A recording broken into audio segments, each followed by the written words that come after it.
Boas-vindas a mais um mergulho profundo nas nossas fontes. Nossa missão a cada nova exploração é pegar uma pilha de materiais complexos, densos e, às vezes até polêmicos, para extrair aquele conhecimento essencial. A ideia é sempre encontrar aquelas pipitas de sabedoria e as perspectivas mais inusitadas que realmente fazem a mente expandir. E a nossa análise de hoje vai exigir exatamente isso. Uma mente bem aberta e muita atenção aos detalhes. Com certeza. Nós vamos navegar por uma interseção de 3 temas que, olha, numa primeira olhada rápida, parecem pertencer a mundos completamente diferentes. Estamos falando da gestão do tempo, da disciplina espiritual diária e, por incrível que pareça, da profecia apocalíptica. Sim, é um cruzamento fascinante que a gente encontrou num documento muito específico e absolutamente atual.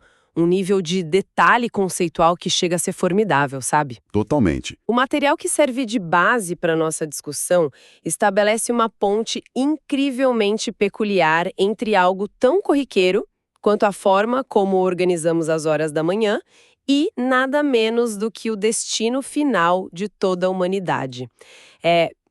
A macrohistória do universo sendo usada para ditar os micro-hábitos do dia a dia. Exato. Para dar o contexto exato e situar nossa audiência, nós estamos com as lentes voltadas para um esboço de sermão ou uma reflexão matinal datado exatamente de hoje, 8 de março de 2026. O documento carrega o título Cada Hora é Preciosa e foi escrito por Cícero da Conceição Nunes. E o autor constrói todos os argumentos dele fundamentado em uma meditação do ano de 2008, escrita por uma figura histórica chamada Ellen G. White, isso além de despejar uma verdadeira avalanche de referências bíblicas ao longo do texto. Clareza nesse ponto é inegociável para nós. O documento que vamos destrinchar hoje contém interpretações teológicas e escatológicas extremamente específicas. Ele apresenta visões muito fortes, contundentes e críticas sobre certas tradições religiosas, denominações e práticas históricas. E a nossa missão aqui? Exatamente, a nossa missão nesta análise é puramente explorar, compreender e relatar a lógica do autor de forma totalmente objetiva e imparcial. Não estamos aqui para tomar partido, julgar, validar ou endossar nenhuma das crenças, doutrinas ou críticas que o material original levanta. Nosso papel é atuar como observadores curiosos, ajudando quem nos escuta a entender a retórica e a visão de mundo do texto, mantendo uma neutralidade absoluta do início ao fim. Perfeito. Certo. Vamos desvendar isso. O texto começa de um jeito que atinge em cheio a rotina de quase todo mundo. Ele conecta algo aparentemente inofensivo, tipo apertar o botão de soneca do despertador e dormir até mais tarde, com o fim do mundo. É um salto e tanto. Nossa, demais! A premissa inicial do autor é que o tempo é o recurso mais esgotável que existe. Uma vez que o ponteiro gira, aquele minuto morre para sempre. Só que, na visão apresentada, a gestão do tempo passa muito longe daquelas dicas de produtividade secular que inundam os livros de negócios hoje em dia, sabe? Administrar as horas para o autor é um reflexo direto e inegável da regeneração espiritual de um indivíduo. O que salta aos olhos logo de cara é a elevação quase sagrada do conceito de tempo. O autor não está sugerindo o uso de aplicativos de calendário para entregar relatórios no prazo ou otimizar a agenda do escritório, não é isso. A perspectiva apresentada é inteiramente soteriológica. Soteriológica. Isso, ou seja, está amarrada à doutrina da salvação. O argumento central é que, na visão de quem observa as profecias apocalípticas, a humanidade já estaria vivendo nos minutos finais da história da Terra. Sendo assim, cada segundo carrega um peso literal de eternidade. Caramba! A negligência com o relógio de cabeceira não é lida como um traço inofensivo de personalidade ou um cansaço justificável. É classificada como um obstáculo espiritual intransponível, algo que impede ativamente a pessoa de moldar um caráter semelhante ao de Jesus Cristo. E para ilustrar esse peso todo, a fonte traz uma história muito visual, uma metáfora sobre um jovem músico. O texto convida quem lê a imaginar um instrumentista incrivelmente talentoso que ganha a oportunidade de ouro de tocar em uma das maiores orquestras do mundo. A oportunidade da vida dele. Exato. A partitura chega às mãos dele com meses de antecedência, mas confiando cegamente no próprio talento natural e na sua genialidade, ele decide simplesmente pular os ensaios diários. Ele troca a repetição exaustiva das notas por horas extras de sono, por distrações triviais, por lazer. E a gente já imagina onde isso vai dar. Pois é, o resultado dessa escolha chega no dia do grande concerto. Com o teatro lotado, na frente do maestro e de uma plateia totalmente silenciosa, o talento não sustenta a pressão. As mãos falham, o ritmo desmorona por completo e a harmonia da orquestra é destroçada. O que é fascinante aqui é como essa analogia do concerto é usada como um espelho cirúrgico. O documento usa a imagem da orquestra para diagnosticar o comportamento de uma grande parcela de cristãos. Como assim? Segundo o texto, existe uma expectativa generalizada de refletir a glória divina e alcançar a salvação no julgamento final, mas há uma recusa simultânea em participar do ensaio diário. E esse ensaio, na visão do autor, seria o momento de silêncio matinal, a disciplina de acordar cedo para orar e estudar. Ah, entendi. A preparação invisível. Sim. A vida espiritual é comparada a esse instrumento complexo que exige uma afinação constante. O ruído causado pela preguiça precisa ser substituído pelo que o texto chama de melodia da santidade. Basicamente, a tese é o seguinte: não espere um desempenho triunfal no Apocalipse se não há dedicação nas pequenas coisas de uma terça-feira comum. Falando em terças-feiras comuns, a fonte faz um movimento argumentativo muito curioso logo em seguida. Ele traz uma citação direta sobre George Washington, o primeiro presidente dos Estados Unidos. Sim, essa parte chama bastante atenção. Confesso que ler isso no meio de um texto apocalíptico me pegou de surpresa. O documento cita a autora Ellen G. White, apontando que Deus não emprega pessoas preguiçosas em sua causa, e usa Washington como padrão de ouro de exatidão e ordem. Mas vamos combinar. Exigir que a rotina matinal caótica do século XXI se equipare à precisão de um dos pais fundadores de uma nação parece um sarrafo um tanto quanto alto. Para falar a verdade, a comparação pode parecer desproporcional à primeira vista, mas atende perfeitamente à lógica matemática e implacável do argumento do autor. O documento relata que George Washington conseguia gerenciar o peso de uma nação inteira simplesmente porque cada papel e cada tarefa tinham um lugar e um horário estritamente definidos. Não havia perda de energia procurando coisas fora do lugar. É uma otimização extrema. Exato. O autor faz então uma conta rápida para aterrorizar os desorganizados. Ele diz que uma única hora desperdiçada por dia se transforma em 15 dias inteiros jogados no lixo ao final de um ano. A mensagem inserida aqui é que a exatidão não deve ser vista apenas como uma virtude de grandes líderes ou CEOs, mas sim como uma exigência de caráter divino. A desorganização crônica é tratada como um roubo do tempo que deveria ser consagrado a propósitos maiores. E essa visão implacável sobre a perda de tempo encontra um lastro pesado na base bíblica que o autor recruta. O versículo-chave do sermão vem lá de Provérbios, capítulo 6, versículo 9, que questiona diretamente: Ó preguiçoso, até quando ficarás deitado? Quando te levantarás do teu sono? Mas a coisa ganha contornos dramáticos quando o autor convoca um verdadeiro batalhão de profetas do Antigo Testamento. Ele traz um peso histórico forte para sustentar o ponto. Sim, ele cita Amós, traz o profeta Joel e também Abacuque. O que me deixa curioso é por que escolher logo esses profetas específicos? Eles definitivamente não são conhecidos por mensagens sutis ou reconfortantes. A escolha desses nomes está longe de ser aleatória. Se analisarmos o contexto histórico, perceberemos que o autor está construindo um argumento de urgência máxima. Amós, por exemplo, foi um profeta que denunciou ferozmente a classe rica e acomodada de Israel. Eram pessoas que viviam no luxo enquanto a sociedade ruía. O texto usa isso para condenar a busca pelo conforto egoísta. Faz sentido. E sobre Joel? Joel, por sua vez, é o profeta que soa o alarme no meio de uma praga devastadora. O documento pega emprestado esse grito para exigir que as pessoas despertem do entorpecimento. E Abacuque é o profeta que recebe a ordem de escrever a visão de forma tão clara que até quem passa correndo possa ler. A palavra de ordem aqui é velocidade e clareza. O autor diagnostica a passividade não como paz de espírito, mas como uma cegueira letal diante de um julgamento que se aproxima rapidamente. É fascinante pensar como isso dialoga com os nossos dias de uma forma bizarra. É uma crítica quase profética à nossa cultura atual do scroll infinito nas redes sociais.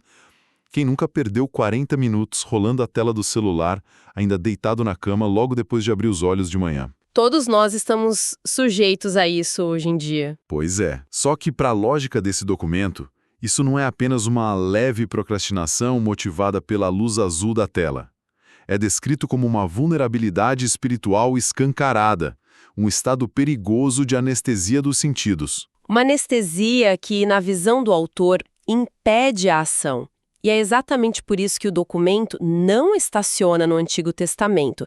Ele avança para o modelo apostólico para mostrar que a urgência se traduz em trabalho braçal. Trabalho braçal mesmo, de suar a camisa. Isso. O autor invoca o apóstolo Paulo com aquela diretriz nada diplomática que diz que quem se recusa a trabalhar também não deve comer, e em seguida ele aciona o apóstolo Pedro, que fala sobre ter os lombos do entendimento cingidos. Essa é uma metáfora da antiguidade para a prática de prender as túnicas longas a fim de conseguir correr ou lutar. Ou seja, exige-se uma mente sóbria e pronta para o combate. E Tiago também entra na lista, certo? Sim, por fim, o apóstolo Tiago entra para sacramentar que a fé desprovida de obras práticas está completamente morta.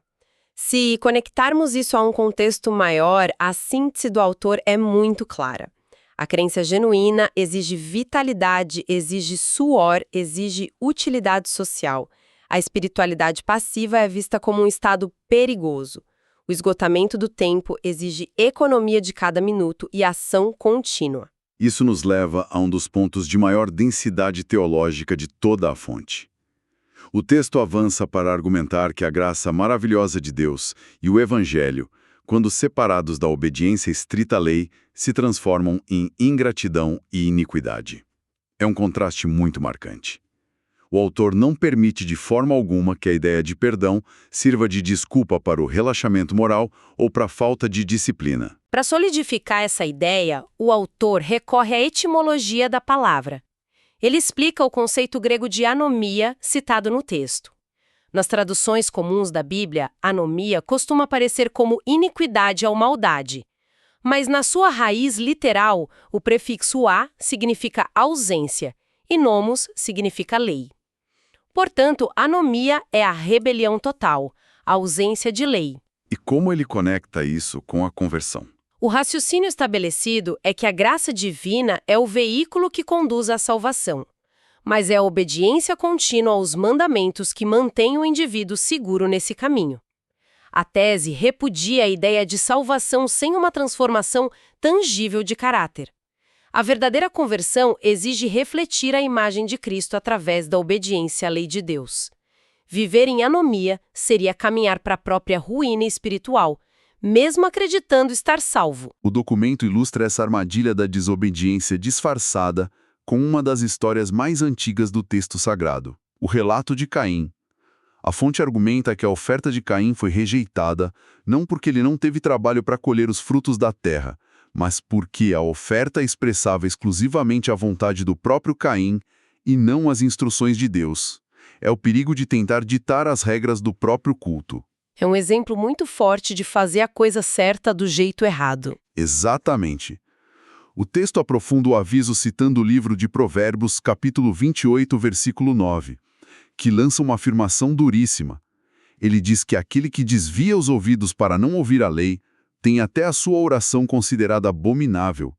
É um alerta rigoroso sobre como tentar buscar a Deus enquanto se ignora conscientemente suas diretrizes é visto como uma afronta. E é fundamentado nessa crítica feroz à desobediência que o autor volta sua artilharia para a sociedade contemporânea.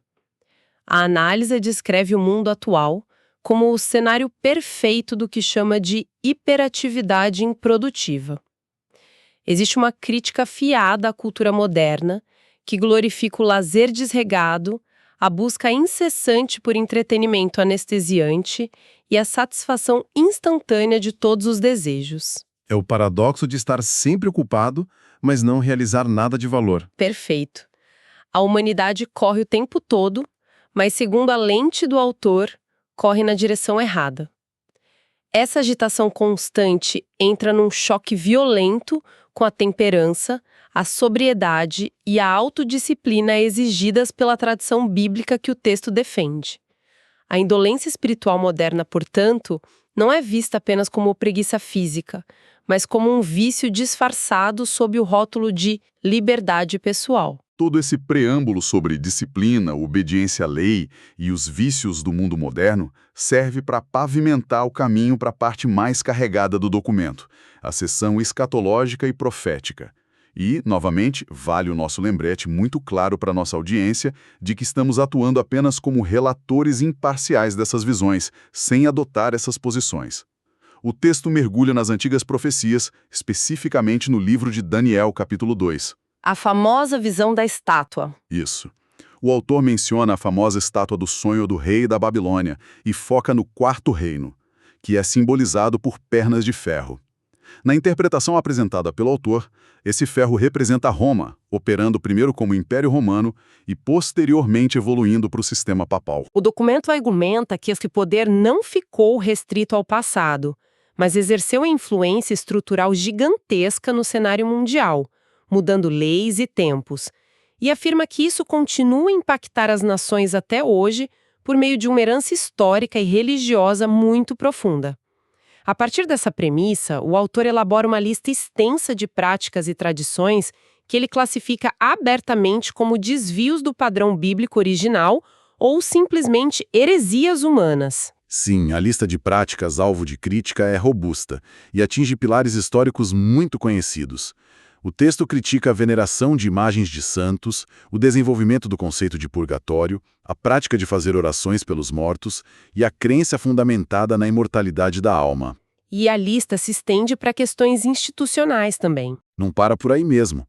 O autor também elenca a substituição do sábado bíblico pelo domingo como dia de guarda, a exaltação da figura de Maria acima ou em pé de igualdade com Cristo, a instituição do dogma da infalibilidade papal e práticas históricas como a venda de indulgências. Isso levanta uma questão importante na argumentação do autor.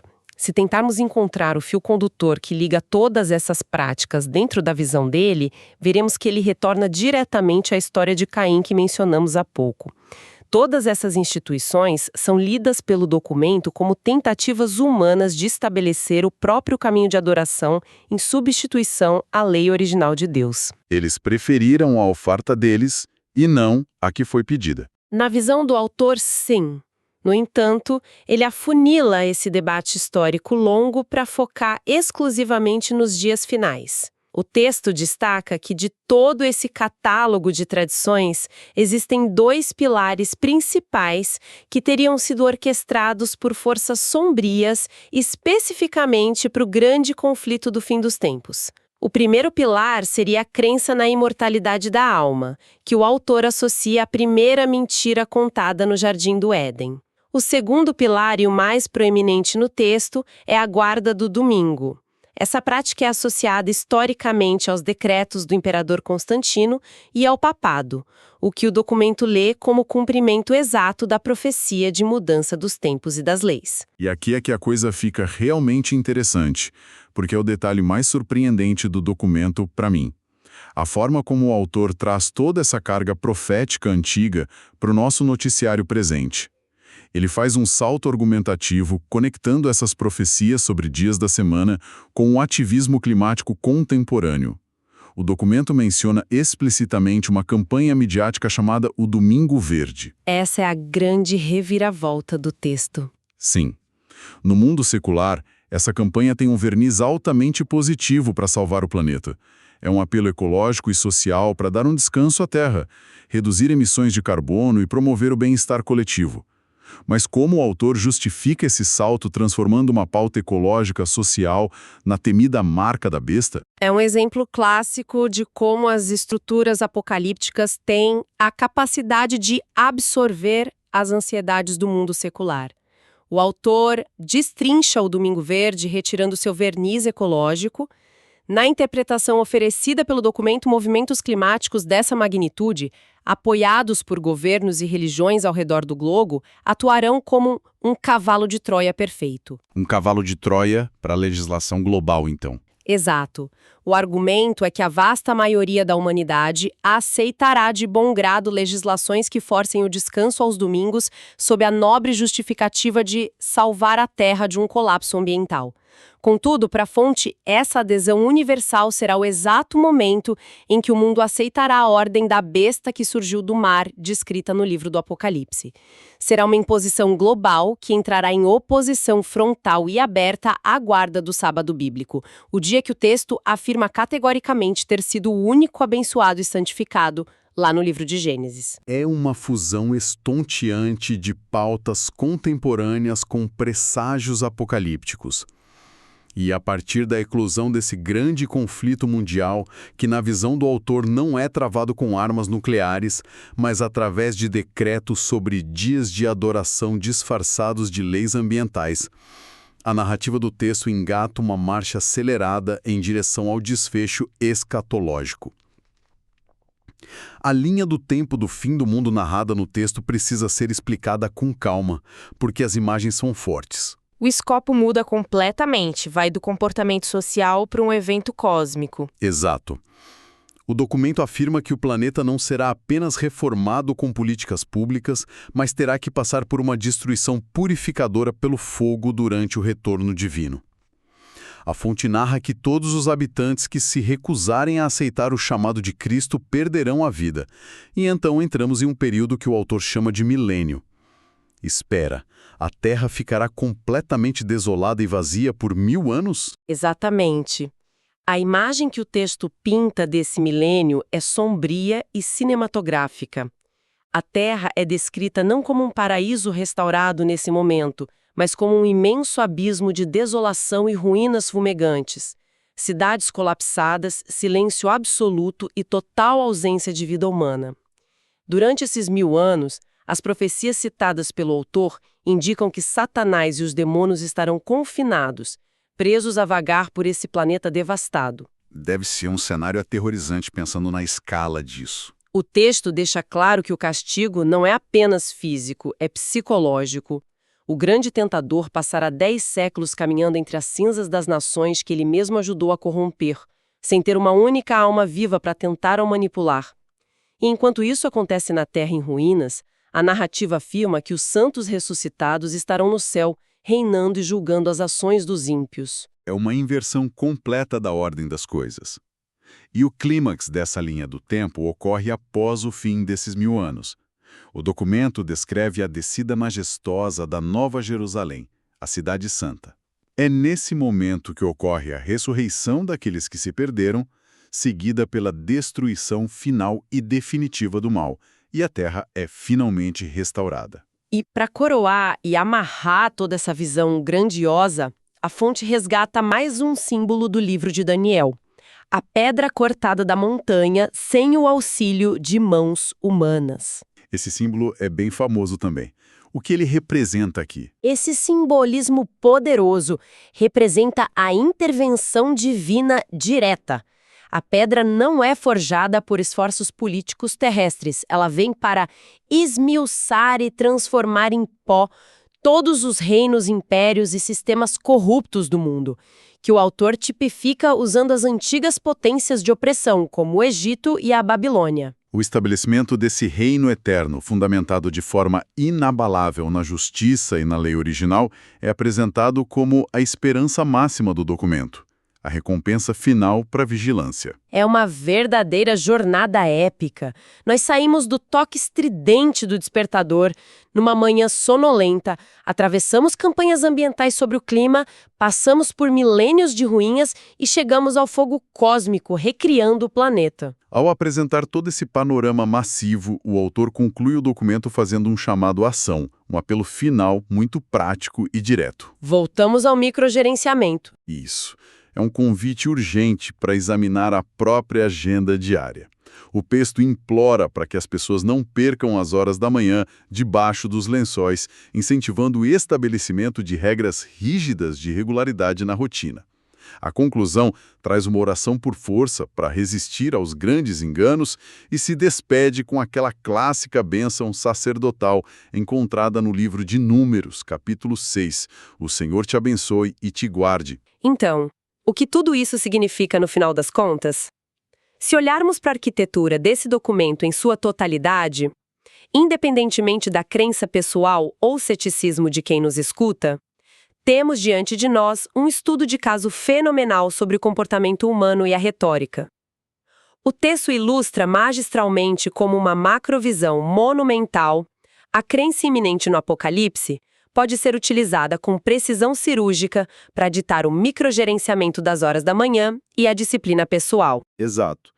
A forma como o autor consegue entrelaçar o destino esplendoroso da Nova Jerusalém com a simples decisão moral de não apertar o botão de soneca do alarme é um exemplo riquíssimo de como a visão religiosa profunda é aplicada ao hábito diário. A disciplina de acordar cedo deixa de ser uma dica de autoajuda e passa a ser uma posição na trincheira de uma batalha cósmica.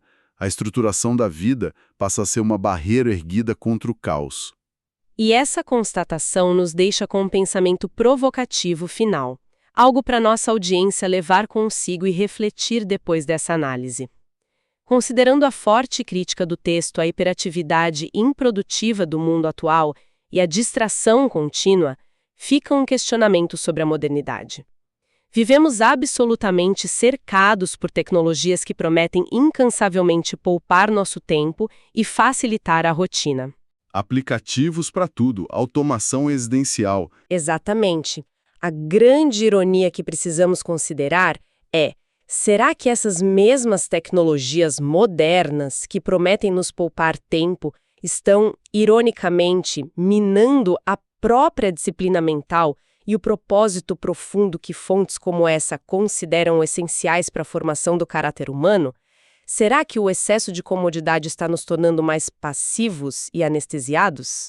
Uma reflexão fortíssima para levar adiante e martelar na cabeça ao longo da semana é questionar se estamos ganhando tempo apenas para desperdiçá-la com coisas que não importam.